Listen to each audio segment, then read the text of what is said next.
milkshakes make you go. Milk Mist milkshakes. காங்கிரஸோடு பேசி விட்டார் எனக்கு தெரியும் காலையில தெரியுமா, யார்கிட்ட பேசினாங்கன்னு தெரியுமா, அதெல்லாம் இப்ப சொல்லக்கூடாது. ஏன் நம்மள 60% 65% மக்கள் ஏத்துக்கல? விஜய் தான் சுய பரிசோதனை பண்ணணும். நகர்ப்புறங்கள்ல ஏத்துக்கிட்ட மக்கள் ஏன் கிராமங்கள்ல ஏத்துக்கல? நம்மள எது அவங்கள காயப்படுத்துச்சு, எது அவங்கள தடுத்துச்சு நம்மளை ஏத்துக்கிறதுல? அவரும் தான் சுய பரிசோதனை பண்ணணும். பாமக ஏதாவது பேச்சுவார்த்தை நடக்குது? அவங்க பிஜேபி இடம்பெற்றிருக்கிற அதிமுக அணியில் இடம்பெற்றிருக்காங்க.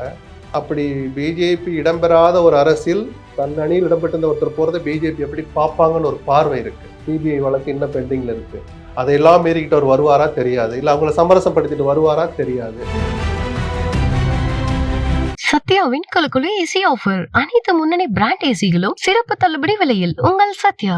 விஜய் அறிவிச்சிருக்கிற தேர்தல் வாக்குல ஒரு வாக்குறுதி நிறைவேற்றணும்னாலும் நிதி உதவி இன்னைக்கு அப்படி கம்ஃபர்டபுளா இல்ல. தமிழ்நாட்டுல மத்திய அரசின் உதவி இல்லாமல் எல்லா திட்டங்களையும் தொடர்ந்து நடத்த முடியாது. கொளத்தூர் தொகுதி மக்கள் தப்பு பண்ணிட்டாங்க நான் சொல்றேன். அதை விட ஒரு நல்ல எம்எல்ஏ கிடைக்க மாட்டாங்க. குமாரபாளையம், தங்கமணி சொல்லுவேன் நான். இவங்கள தொகுதி எப்படி பாத்துக்கிட்டாங்கன்னு அவர் அந்த பார்வையெல்லாம் தள்ளி வச்சுங்களேன். அதை விட முக்கியம் விசில் தான். அந்த எண்ணத்துக்கு ஏன் போனாங்கன்னு தான் ஸ்டாலின் யோசிக்கணும். தன்னை தோற்கடிச்சிட்டாலும் அவர் அவரே எல்லாம் மீண்டு வந்துருவார். அந்த பக்கம் உள்ளவர் தான், தோல்விகளை பார்த்தவர் தான். அந்த வெறுப்பு ஏன் வந்துச்சுன்னு அவர் யோசிக்க வேண்டிய நேரம்.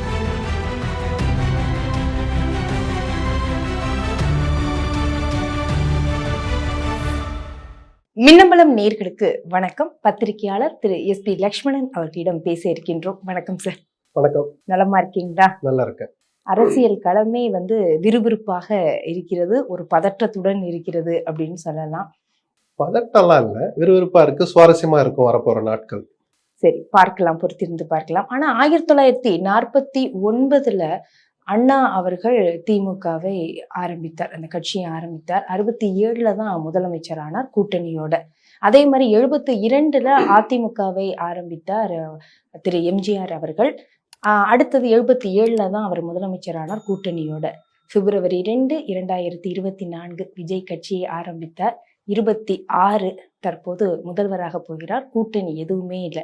மக்களுடைய தீர்ப்பு ஒவ்வொரு கட்டத்திலும் இந்த வரலாறு அப்படின்னு பார்க்கும்போது இப்ப இருக்கிறத எப்படி பார்க்க முடியுது? எம்ஜிஆருடைய காலகட்டம் வேற, சமூக பொருளாதார சூழல் வேற, கம்யூனிகேஷன் சிஸ்டங்கள் வேற. இன்னைக்கு உள்ளங்கையிலேயே என்ன நடக்குதுன்னு தெரியுது. விஜய் ஒரு வார்த்தை சொன்னா கன்னியாகுமரியில் இருக்கிறவனுக்கு அடுத்த செகண்ட் போய் சேருது. ஏதாவது வேலையா இருந்தானா வெயிட் பண்ணி அப்புறம் கூட பாத்துக்கிற அளவுக்கு வசதிகள் வந்துடுச்சு. எம்ஜிஆர் இருந்த காலகட்டம் அப்படி இல்லை. ஒரு விஷயத்த சொல்லணும்னா எவ்வளோ கஷ்டப்பட்டிருப்பாங்க, மக்களை சந்திக்கிறதுக்கு எவ்வளோ தூரம் மெனக்கெட்டு போயிருப்பாங்க. இன்னைக்கு கிட்டத்தட்ட ஒரு 75% தமிழ்நாட்டுக்கு விஜய் போகவே இல்லை. மக்கள் அதை ஒரு குறையா பார்க்கல. ஏன்னா விஜய் என்ன சொன்னார், தஞ்சாவூர்ல என்ன பேசினார்னு கும்பகோணத்துல இருந்துல கன்னியாகுமரிக்காரனுக்கு தெரியுது, கிருஷ்ணகிரிக்காரனுக்கும் தெரியுது. இங்க வரணும்னு அவங்க எதிர்பார்க்கல. அந்த அளவுக்கு விஜய் மீதான விமர்சனங்கள் இருந்தால் கூட அதையெல்லாம் தள்ளி வச்சுட்டு அதெல்லாம் ஒரு பொருட்டே அல்ல, அல்லது அவர் ஆட்சிக்கு வந்தா தன்னை மாத்திக்குவார் அல்லது தன்னை மெருகேற்றிக்குவார் அப்படின்னு ஒரு நம்பிக்கை வச்சு, அல்லது ஆளுகிற கட்சியின் மீது இருந்த அந்த வெறுப்பை, ஒரு ஒரு அயற்சியை விஜய் மேல ஒருமுகமாக காட்டியிருக்கிறாங்கிறது தான் இவ்வளவு பெரிய மாசிவான வெற்றி. 107 இடம் தான். எம்ஜிஆரோட ஒப்பிட்டு எம்ஜிஆர் தான் சந்தித்த அந்த முதல் பொது தேர்தலில் ஆட்சியை பிடிச்சார் தனி பெரும்பான்மையோடு. விஜயால முடியல அப்படின்லாம் நம்ம நக்கல் பண்ண முடியாது. ஒன்றுமே ஒப்பிடக்கூடாது. எம்ஜிஆர் வேற, விஜய் வேற. இல்ல ஒப்பிடுறதுங்கிறது நான் எதை கேக்குறேன் அப்படின்னா, அந்த வரலாறு அவர் சொன்னார்ல, அவர் சொன்னதே என்ன, 67, 77, 2026 வரலாறு திரும்புகிறது. இந்த வார்த்தையை அவர் சொல்லி தான் அடிச்சிருக்கிறார். காங்கிரஸ் ஆட்சியை வீழ்த்தி ஒரு வரலாறு ஏற்படுத்தினார் அண்ணாங்கிறது ஒண்ணு. அது போல திராவிட இயக்கங்களையே வீழ்த்தினதுங்கிறது நிஜமாவே ஒரு வரலாறு தான். அதையெல்லாம் குறைச்சே மதிப்பிட முடியாது. அவர் தனி மெஜாரிட்டி கிடைக்கலையே அப்படின்னு நக்கல் பண்ணலாம் விரும்பல. இவ்வளவு பெரிய வெற்றியை பெற்றதே ஒரு பெரிய விஷயம் தான். அதை நம்ம தாராளமா பாராட்டலாம். அந்த வகையில் இது வரலாற்று வெற்றி தான். அது அவர் சவாலான காலங்கள், சுவாரஸ்யமான நாட்கள் காத்திருக்குன்னு நான் சொன்னது அந்த தனி மெஜாரிட்டி கிடைக்காத இந்த சூழல். இது வேறு விதமான சவால் காத்திருக்கு அவருக்கு. தேர்தல் களத்துல இருந்த சவால்கள் வேற, ஆட்சியை நகர்த்திட்டு போற சவால்ங்கிறது வேற. அது முழுக்க முழுக்க அரசியல் சட்டம் சார்ந்தது, அரசியல் சூழ்ச்சிகள் சார்ந்தது இது. ஏன்னா எதையும் செய்ய துணிகிற பிஜேபி மத்தியில் ஆளுகிற போது, அவர்களுடைய பிரதிநிதியாக ஆளுநர் இங்க இருக்கிற போது அவ்வளவு சுலபமாலாம் விஜயனுடைய வரப்போற நாட்கள் இருக்காது. நீங்க அதையும் மத்திய அரசு பாஜக அப்படிங்கிறதோட நிறுத்துறீங்க. இங்க 2 திராவிட கட்சிகள் எதிர் வரிசையில இருக்கிறாங்களே, அப்ப அதுவும் பெரிய இல்ல, சவால் இதெல்லாம் தானே. வந்து ஆட்சியை நகர்த்திட்டு போறதுக்கான நெருக்கடிகள், சவால்கள். ஆட்சியில் நடக்கிற தவறுகளை சுட்டி காட்டுவாங்க, இதை பண்ணுங்க, நெருக்கடி கொடுப்பாங்க, அது வேற. நான் சொல்றது ஆட்சி நீடிக்குமாங்கிறதுக்கே பிஜேபியினுடைய அந்த சில்மிஷம் குறைஞ்சாதான் அவர் நீடிக்கவே முடியும். இப்போ யார் அவர் அரசியல் எதிரின்னு சொன்னாரோ, யாரை கொள்கை எதிரின்னு சொன்னாரோ, அந்த இருவரையும் முதலமைச்சராக்கி காட்டுவோம்னு சொன்ன கட்சிகளை தான் அவர் கூப்பிட போறாரு. வேற வழி இல்லை. அது காங்கிரஸை கூப்பிட்டாலும், பாமகவை கூப்பிட்டாலும், சிறுத்தைகளையோ இடதுசாரிகளை கூப்பிட்டா இவங்களாம் யாரு? நீங்கள் யாரை ஊழல் சக்தி என்று சொன்னீர்களோ அவரை முதலமைச்சராக்கும்னு சொன்ன அன்புமணியை கூப்பிட வாய்ப்பு இருக்கு. நீங்க யாரு அரசியல் எதிரின்னு சொன்னீங்களோ, இந்த தமிழ்நாட்டை ஒரு துவசம் பண்றாங்க, இந்த தமிழ்நாட்டு விரோதி, மக்கள் விரோத ஆட்சி நடத்துறாங்கன்னு சொன்னீங்களோ, அந்த ஸ்டாலினை முதலமைச்சராக்கும்னு சொன்ன காங்கிரஸையும் சிறுத்தைகளையும் இடதுசாரிகளையும் கூப்பிட வாய்ப்பு இருக்கு. சோ அந்த வெக்கத்தை எல்லாம் இனிமே விஜய் தள்ளி வச்சா இதுதான் அரசியல்னு ஒரு முதல் புரிதலுக்கு இதே வெக்கம் அவங்களுக்கும் இருக்கணும். அதான் இல்ல காங்கிரஸுக்கும் பிசிகவுக்கும் நான் சொல்லி முடிச்சேன். அவங்க இழக்க போறதுக்கும் விஜயினுடைய இமேஜுக்கும் சிறுத்தையினுடைய இமேஜுக்கும் வித்தியாசம் இருக்கு. நான் என்ன சொன்னேன், தான் தூய சக்தின்னு சொன்ன விஜய் அப்படி தூய சக்தியில மட்டும்தான் வச்சு ஆட்சி நடத்து அப்படின்னு சொல்ல முடியாத சூழல்னு நான் சொல்றேன். அப்ப வர்றவங்களும் அசுத்த சக்தின்னு நான் சொல்ல வரல. யாரை முதலமைச்சராக்கணும் முந்தா நாள் வரைக்கும் சொல்லிட்டு இருந்தாங்க.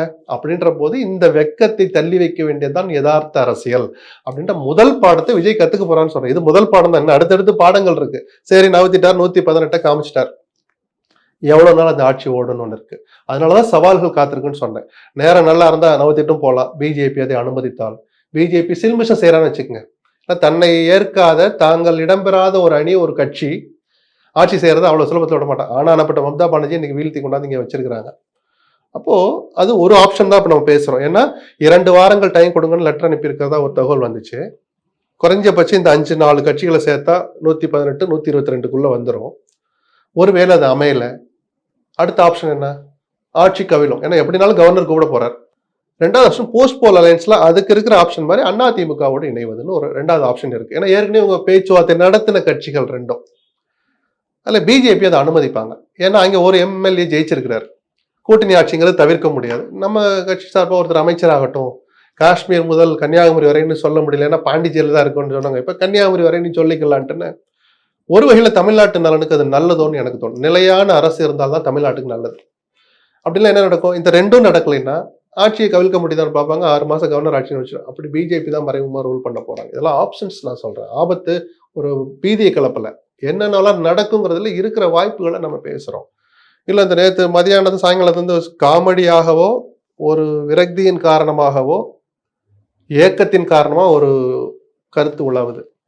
ஏன் திமுகவும் அதிமுகவும் கூட்டணி அரசு அமைக்கக்கூடாது, அல்லது ஒருத்தர் வெளியில இருந்து ஒருத்தர் ஆட்சி அமைச்சு ஆதரவு கொடுக்கூடாது அப்படின்னு ஆக்வர்டா இருக்கும். வெட்கம் கெட்ட அரசியல் அதை நான் மறுக்கவே மாட்டேன். ஆனா லாஸ்ட் ஆப்ஷன் அது இல்ல. அந்த ஆப்ஷனுக்கு கூட இந்த திராவிட கட்சிகள் போவாங்களா? இல்ல அப்படி இருந்தா நீங்க இன்ன வரைக்கும் பாஜகவை சுட்டி காட்டுனீங்கல்ல, மக்கள் தீர்ப்பு கொடுத்தது ஒரு கட்சிக்கு கலைச்சிட்டு. இல்ல ஒரு நிமிஷம் இருங்க நான் முடிச்சிடுறேன். மக்கள் தீர்ப்பு கொடுத்தது ஒரு கட்சிக்கு, ஆனா அதை தாண்டி அராஜகம் பண்ணுது பாஜகன்னு தான் நீங்க சுட்டி காட்டினீங்க. வெக்கங்கெட்ட அரசியல் அப்படின்னா இந்த திராவிட கட்சிகளும் இதுக்குள்ள வந்துருமா? இந்த வலயத்துக்குள்ள வருவாங்களா? எதிர்காலம் கட்சிகளுக்கு வெக்கம் இருக்குன்னு நான் எந்த காலத்துல ஒத்துக்கிட்டேன்? அரசியல்வாதிகளுக்கு வெக்கமே கிடையாது. நீங்க திராவிடம் ஏன் பிரிக்கிறீங்க? பிஜேபி மேல பொருந்தும், காங்கிரசும் பொருந்தும். எல்லா அரசியல்னாலே இல்ல வெக்கத்துக்கு இடமே இல்லை. மற்றவங்க எல்லாம் எடப்பாடி, ஸ்டாலின், அதெல்லாம் திருமாவளவன் அவர் இன்னைக்கு கூட அறிக்கையில ஆசையை காமிச்சிருக்கிறாரு. தனக்கு அந்த ஆசை இருக்குன்னு காமிச்சிட்டாரு. அதெல்லாம் செகண்டரி தான். முதல்ல விஜயனுடைய மனநிலை என்னன்னு பார்க்கணும். இப்படி ஒரு ஆட்சி அமைக்கணும்னு எனக்கு அவசியம் கிடையாது, ஒரு முடிவு எடுக்கிறான்னு வச்சுப்போம். பட் கவர்னருக்கு லெட்டர் அனுப்பிச்சிட்டாரு. எப்படியும் நீங்க பேசினாரான்னு கேக்குறீங்களா? பேசாம இந்த ஆட்சி அமைக்க முடியாது. புரியுதுங்களா? அந்த கட்சியில் வரமாட்டாங்க. விஜய் தான் போய் கேட்பாரு. காங்கிரஸோடு பேசி விட்டார், எனக்கு தெரியும். காலையில தெரியுமா யார்கிட்ட பேசினாங்கன்னு தெரியுமா? அதெல்லாம் இப்ப சொல்லக்கூடாது. பேச்சுவார்த்தை அவர் தான் தொடங்குவார். ஆட்சி அமைக்க போறது அவர் தான் போய் கேட்கணும். நீங்க ஊழல் சக்தியோடு முதலமைச்சர் ஆக்குறதுக்கு உழைச்சிங்க முந்தா நாள் வரைக்கும். உங்க பக்கம் நான் திரும்ப மாட்டேன். விஜய் நினைக்கலையே, ஏன் போன் பண்ணீங்க? யதார்த்தத்துக்கு வந்துட்டாருன்னு சொல்றேன். அதுதான் தமிழ்நாட்டுக்கு நல்லதுன்னு சொல்றேன். இன்னொரு தேர்தலை தாங்குமா? இந்த 3 மாசத்துல இன்னொரு பொது தேர்தல். யாருக்கு எத்தனை பேர் மனித உழைப்பு அதுல இருக்கு? எத்தனை கோடி கொட்ட போறாங்க? விஜய் மேல இவ்வளவு விமர்சனம் இருந்தாலும் விஜய்க்கு 1,70,00,000 பேர் ஓட்டு போட்டிருக்கான். விஜய் அப்படியே தூய சக்தி ஏத்துக்கிட்டாங்களா? இல்ல. இதெல்லாம் பரவாயில்ல, நீ தெரிந்து நீங்க நல்லா வருவீங்க, எங்களுக்கு நல்லா ஆட்சி கொடுப்பீங்க, நம்பிக்கை வச்சுதானே கொடுக்குறாங்க. விஜய்க்கும் பொறுப்பு இருக்குல்ல. என்ன பொறுப்பு இருக்கு? ஏன் நம்மள 60% 65% மக்கள் ஏத்துக்கல? விஜய் தான் சுய பரிசோதனை பண்ணணும். நகர்ப்புறங்கள்ல ஏத்துக்கிட்ட மக்கள் ஏன் கிராமங்கள்ல ஏத்துக்கல? நம்மள எது அவங்கள காயப்படுத்துச்சு, எது அவங்கள தடுத்துச்சு நம்மளை ஏத்துக்கிறதுல? அவரும் தான் சுய பரிசோதனை பண்ணணும்.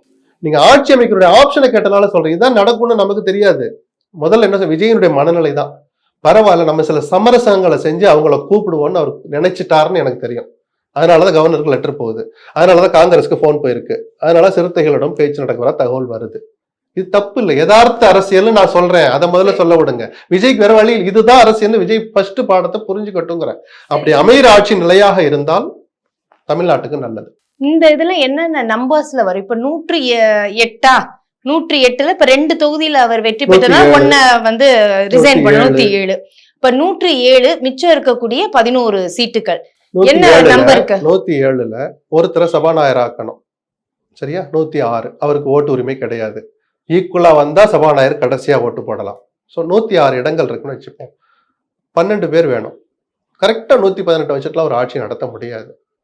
ஒரு 15 பேர் 20 பேர், குறைஞ்சபட்சம் 12 பேர் வேணும்னா திமுக கூட்டணியில் இடம்பெற்றிருக்கிற கட்சிகளை கூப்பிடாமல் அவரால் அந்த நம்பரை எட்ட முடியும். அந்த நம்பர்ஸ் நம்ம பேசுவோமே. காங்கிரஸ் 5, அப்புறம் வேற இடதுசாரிகள்ட்ட 2 4 4 5 4 9 ஆச்சு. திருமாவளவன் கிட்ட 2 11 11. மதிமுக வர முடியாது, அவங்க உதயசூரியன்ல நின்னவங்க, மாத்தி ஓட்டு போட முடியாது. தேமுதிக வருவாங்களா? வாய்ப்பு இருக்கு. அப்ப 12 ஆச்சு. அதுக்கப்புறம் பாமக ஏதாவது பேச்சுவார்த்தை நடக்குதா? அவங்க பிஜேபி இடம்பெற்றிருக்கிற அதிமுக அணியில் இடம்பெற்றிருக்கிறாங்க. அப்படி பிஜேபி இடம்பெறாத ஒரு அரசியல் தன் அணியில் இடம்பெற்றிருந்த ஒருத்தர் போறதை பிஜேபி எப்படி பார்ப்பாங்கன்னு ஒரு பார்வை இருக்கு. சிபிஐ வழக்கு இன்னும் பெண்டிங்ல இருக்கு. அதையெல்லாம் மீறிக்கிட்டு அவர் வருவாரா தெரியாது, இல்ல அவங்கள சமரசப்படுத்திட்டு வருவாரா தெரியாது. அதை விஜய் விரும்புறாரான்னு முதல் பாயிண்ட் விஜய் பார்வையில தான் நம்ம ஆரம்பிக்கும். சரி, இடையில நீங்க சொன்னீங்க பாஜக சில்மிஷம் பண்ணாமல் இருந்தால் என்ன சில்மிஷம் என்ன பண்ணுவாங்க? தெரியுமா? 118ங்கிறது ரிஸ்கான நம்பர். ஒரு 10 பேரை ரிசைன் பண்ண வைக்கிறாங்க, கட்சி மாற வைக்கிறாங்க, ஒரு தீர்மானம் கொண்டு வர்றாங்க, நம்பிக்கையில்லா தீர்மானம். என்ன நடக்கும்? சரி, அதை பிஜேபி தான் செய்யணும், இல்லை திமுகவோ அதிமுகவோ இல்லை 2 பேரும் சேர்ந்தோ திரைமறைவுல இந்த ஆட்சி நீடிக்க வேணாம், நம்ம ஏன் பாதிக்கப்படணும்? அரசியலுங்க இது. இப்ப கொஞ்ச நேரத்துக்கு முன்னாடி நான் அதை தானே திரும்ப கேட்டேன். பாஜக அதாவது பண்ணாம இருந்தா நீங்க சொன்னீங்க. இப்ப இங்க 2 திராவிட கட்சிகள் இருக்குது அப்படின்னு நான் கேள்வி கேட்டேன். அப்ப நீங்க என்ன சொன்னீங்க? அவங்க ஏதாவது கேள்வி கேட்டு எதிர்கேள்வி கேட்டு குடைச்சல் கொடுப்பாங்க. நீங்க அதையும் தாண்டி இதெல்லாம் நடக்கிறதுக்கு வாய்ப்பு இருக்குல்ல? வாய்ப்பு இருக்கிற போது திமுக காரங்களை பார்த்தா அந்த கேள்வி தவறாம கேட்கணும். எந்த வாயை வச்சுக்கிட்டு எந்த மூஞ்சியை வச்சுக்கிட்டு நீங்க பிஜேபி விமர்சிச்சீங்க, நீங்க இந்த வேலை பாக்குறீங்க அப்படின்னு நம்ம அப்பதான் கேட்கணும். நான் இருக்கிற ஆப்ஷன் நெருக்கடிகளை சவால்களை சொல்றேன். அவ்வளவு சுலபமாலாம் ஆட்சியை நடத்திட்டு போக முடியாது. விஜய் மேல நம்பிக்கை வச்சு மக்கள் இவ்வளவு பெரிய முடிவை கொடுத்துருக்காங்க, அதை காப்பாத்துற மாதிரி அவரும் நடந்துக்கிடணும்னு தான் நம்ம முதல் பார்வை பார்க்கணும். முதல்ல வாழ்த்துக்களை சொல்லிட்டு தொடங்க விடுவோம். ஆரம்பத்திலேயே பீதியை கொண்டு கிளப்ப வேண்டாம். அப்படி நம்பர் 18 வந்துட்டா ஏதோ முதல் நாள் நிரூபிக்கிறதோட வேலை முடியல. முக்கியமான மசோதாக்கள் நிறைவேற்றுற போதெல்லாம் அந்த 118 இருந்துகிட்டே இருக்கணும். சில முக்கியமான விஷயங்களுக்கு 3 2 பங்கு அந்த மாதிரி பெருசா எப்பயாவது தான் நடக்கும். அந்த ஆதரவுங்கிறது கன்சிஸ்டன்சியா இருந்தாதான் ஆட்சியை சுமூகமா நடத்திட்டு போக முடியும். இல்லாட்டி ஒரு பட்ஜெட்டை தாக்கல் பண்றாங்க, பட்ஜெட் பாஸ் ஆகணும்னா வெட்டு தீர்மானம் கொண்டு வர்றாங்க, 10 ரூபா குறைக்கிறேன்னு சும்மா கொண்டு வருவாங்க. வெட்டு தீர்மானம் ஜெயிச்சா ஆட்சி காலிங்க. நம்பிக்கையில்லா தீர்மானம் மட்டும்தான் ரிஸ்க்குன்னு நினைக்காதீங்க. ஆட்சியை நடத்திட்டு போறதுல அவ்வளவு சிக்கல்கள் இருக்கு, அவ்வளவு த்ரெட்டும் இருக்கு. அதெல்லாம் சமாளிக்கணும்னா கம்ஃபர்டபுள் நம்பர் இருக்கணும். அதனால நான் 2வது ஆப்ஷன் சொன்னேன். போஸ்ட்போல் அலையன்ஸ்ல தவேக அதிமுக இணைந்தால் அது ஒன்றும் பெரிய வெக்கப்படுற கூட்டலாம் கிடையாது. ஏற்கனவே பேச்சுவார்த்தை நடந்து யார் முதலமைச்சருங்கிறனால அந்த பேச்சுவார்த்தை முடிஞ்சது. இன்னைக்கு யார் முதலமைச்சர்னு கேள்வியே இல்லாமல் விஜய் தான் மக்கள் முடிவு எடுத்துட்டாங்க. ஸோ எடப்பாடி கிளைம் பண்ண முடியாது, நான் தான் முதலமைச்சர்னு சொல்ல முடியாது. அப்படி ஒரு நம்பர் கம்ஃபர்டபுளா இருந்தா நிலையான ஆட்சிங்கிறது கொஞ்சம் உறுதிப்படுத்தப்படும் நான் சொல்றேன். இல்ல, இந்த நிலையான ஆட்சி நீங்க சொல்றீங்க. அப்ப அதிமுக விஜயுடைய அந்த அலைன்ஸ் அப்படி வரணும் அப்படின்னு. இதுல அதிமுக அந்த மாதிரி இருந்தா வெளியில இருந்து நான் ஆதரவு கொடுக்குறேன் அப்படிங்கறதோட நின்னுடுவாங்களா? இல்ல அந்த இடத்துல என்ன டிமாண்ட்? முதல்வருங்கிறதுல விஜய் வந்துட்டாருங்கிறீங்க, அடுத்து துணை முதலமைச்சரே கொடுக்கறதா இருந்தாலும் எடப்பாடி அதை விரும்ப மாட்டார், தான் இருக்கிறத விரும்ப மாட்டார். ஆனா வெளியில இருந்து ஆதரவு தர்றேங்கிற ஒரு என்ன சொல்றது, ஒரு பிரயோஜனம் இல்லாத முடிவெல்லாம் எடப்பாடி எடுப்பதற்கு ஒரு அரசியல் தெரியாதவர் அல்ல. நம்ம 5 வருஷம் ஆட்சி பொறுப்புல இல்லை, அதிகாரத்தை சுவைக்கணுங்கிற ஆசை அவங்களுக்கும் இருக்கும். ஒரு 10 மந்திரி கொடுங்க, துணை முதலமைச்சர் கொடுங்க, டிமாண்ட் பண்ணுவாங்க அவங்களும். இதெல்லாம் நடந்தால் நான் சொல்றேன், அந்த சினாரியோ வந்துச்சுன்னா இதெல்லாம் நடக்கும். அப்படி வெளியில இருந்து ஆதரவுன்னு சொல்ல மாட்டாங்க. அது நம்பகத்தகுந்த கூட்டணியாக இருக்காது, நம்பகத்தன்மை இருக்காது. எனி டைம் வெளியே போவாங்கல்ல. வேற நீங்க மினிஸ்ட்ரியில சேர்த்துக்கிட்டீங்கன்னா அந்த ஆபத்துங்கிறது ரொம்ப ரொம்ப மினிமமா இருக்கும். வெளில என்ன எனி டைம் சந்திரசேகர அரசுக்கு ராஜீவ் காந்தி கொடுத்த மாதிரி தான். என் வீட்டில் உழவு பார்த்தாங்கன்னு ஒரு குற்றச்சாட்டை சொன்னார், அடுத்த நாள் விவசாயம் வாங்கிட்டு போயிட்டு அந்த ஆட்சிக்கு வந்தது இல்லை. அது நல்லது, அதுவும் தமிழ்நாட்டுக்கு நல்லது இல்லை. யார் முதலமைச்சர்களை பத்தி நமக்கு கவலை இல்லை. ஆட்சி செய்யறவங்க நல்ல ஆட்சி ஆகிட்டு தான் நம்ம எதிர்பார்ப்போம். நிலையான ஆட்சி தமிழ்நாட்டுக்கு நல்லதுன்னா அது ஒரு இன்க்ளூசிவ் கவர்மெண்டா இருந்தாதான் சரியா இருக்கும். அதுக்கு அதிமுக தாவேக அப்படிங்கிறது ஒரு நல்ல ரெண்டு மூவா பேரும் இருக்கும். ஆமா நம்பரை வச்சு கம்ஃபர்டபுள் நம்பர் ஒரு தடவையும் போய் மெனக்கிட வேண்டியது இல்ல. சார் இந்த மசோதா வருது, பட்ஜெட் வருது, ஒரு தீர்மானம் கொண்டு வர்றோம் 4-5 கட்சிகிட்ட கேட்டுக்கிட்டே இருக்க அப்படிங்கிறதோட ஒரு கட்சியோட நிறுத்திட்டு போயிடலாம். பிளஸ் இன்னொரு பிளஸ் அதுல என்ன இருக்குன்னா, பிஜேபி சார்பா ஒரு எம்எல்ஏ அந்த அணியில ஜெயிச்சிருக்கிறதுனால எங்களுக்கு ஒரு அமைச்சர் கொடுங்கன்னு பிஜேபி அதை ரசிப்பாங்க. விஜய் அறிவிச்சிருக்கிற தேர்தல் வாக்குல ஒரு வாக்குறுதி நிறைவேற்றணும்னாலும் நிதி உதவி இன்னைக்கு அப்படி கம்ஃபர்டபுளா இல்ல தமிழ்நாட்டுல. மத்திய அரசின் உதவி இல்லாமல் எல்லா திட்டங்களையும் தொடர்ந்து நடத்த முடியாது, அல்லது அவர் அறிவிச்ச புது திட்டத்தை தொடர்ந்து நடத்த முடியாது. இப்போ 1000 ரூபாய் கொடுக்கறத 2500 ஆக்குவேன்னு சொல்லியிருக்கிறார். அநேகமா முதல் கையெழுத்து அதான் போட வாய்ப்பு இருக்கு. அதை தொடர்ந்து கொடுக்கணும்னா அவ்வளவு நிதி தேவைப்படுது. மத்திய அரசின் ஒத்துழைப்பு அதுக்கு ரொம்ப ரொம்ப அவசியம். என்ன வேணாலும் அரித்மெட்டிக் நடக்கட்டும், என்ன நடந்தாலும் மத்திய அரசுடைய ஒத்துழைப்பு அவசியம். இனிமேலும் கொள்கை எதிரின்னு சொல்லிட்டு போகாம இருக்க முடியுமா? அப்படி இவரால் இருக்க முடியாது. ஆனானப்பட்ட ஸ்டாலினே சில நேரங்களில் சில சமரசங்களை செஞ்சுக்கிட்டு நேரம் கேட்க நேரத்தில் கேட்டு போய் சந்திக்கு வேண்டுகோள் விடுக்கிற அளவுக்கு தான் அவரும் இருந்தார். அப்படிப்பட்ட அவரே இருக்கிற போது அரசியலுக்கு புதியவர், ஆட்சியை சுமூகமாக நடத்தணும் இந்த நம்பரை வச்சுக்கிட்டுனா விஜயும் கொஞ்சம் அது இறங்கி போறதா அர்த்தம் இல்லை, அனுசரிச்சு போறதா நம்ம எடுத்துக்கலாம், மக்களும் புரிஞ்சுக்குவாங்க. சரி, அதே சமயம் திராவிட கட்சிகளுடைய அந்த தோல்வி அப்படிங்கிறத நம்ம பார்க்கணும். குறிப்பா திமுகவுல கொளத்தூர் தொகுதியில சிஎம் ஸ்டாலின் அவர்களே தோல்வி அடைந்திருக்கிறார்.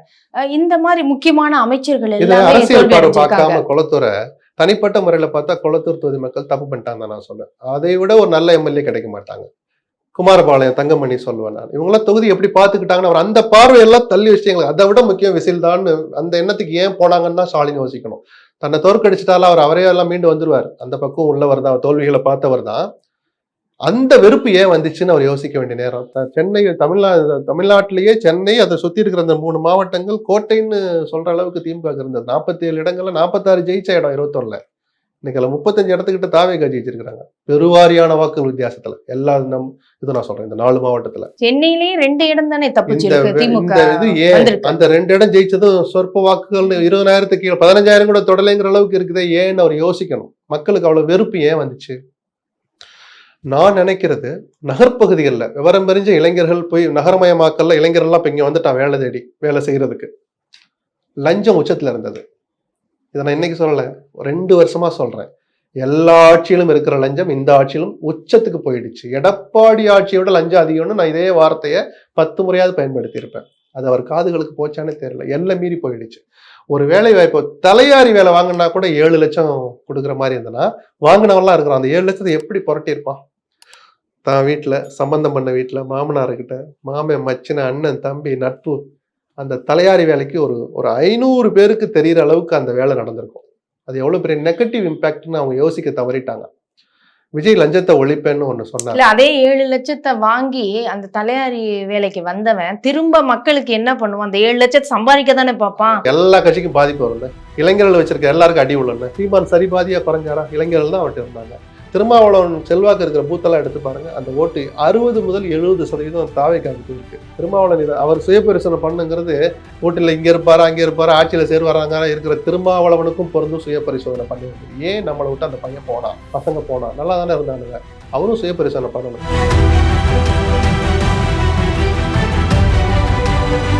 இடதுசாரிகள் கையை இவ்வளவு முறுக்கி இருக்க வேண்டாம்னு நான் தேர்தலுக்கு முன்னாடியே சொன்னேன். ஒரு இடத்த வாங்கி வச்சு நீங்க என்ன சாதிக்க போறீங்க? பச்சை பிள்ளையில போயின்னு கிராமங்கள்ல சொல்ற மாதிரி அவங்க வாயில்லா ஜீவன்கள் மாதிரி அவங்க ஒரு சக்திக்கு 6 வச்சிருக்காங்க. அந்த 6 கொடுத்துட்டு போறல என்ன 5 கொடுக்க மனசு இருக்கவங்களுக்கு 1 கொடுத்துட்டு போனா என்ன?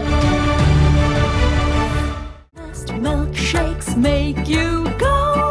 Milkmas milkshakes.